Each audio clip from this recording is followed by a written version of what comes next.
係好口渴。口渴，咁啊，搵隻汽水機，搵汽水機。喂，咁啊有。可樂。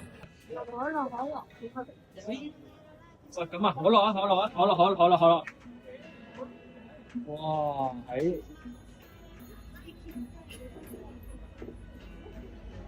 喂，買個可樂唔見人嘅？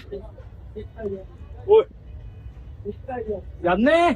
網紅汽水機與消失的日本小姐姐，我覺得呢部汽水機相當有嫌疑。果然事情並不簡單，發現古惑小姐姐啊，原來汽水機只係裝飾，美式懷舊風格，玩味十足啊！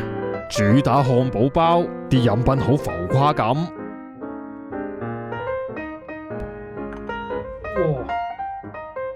哇，全部都勁大份，個餡勁足料，試先，多汁 juicy 啊！日本小姐姐試食，啲粗重嘢等我幫你啦。雖然我個口都唔細，但係真係好大個啊！真的，最後試埋杯嘢飲，啲人有雪糕就開心啊！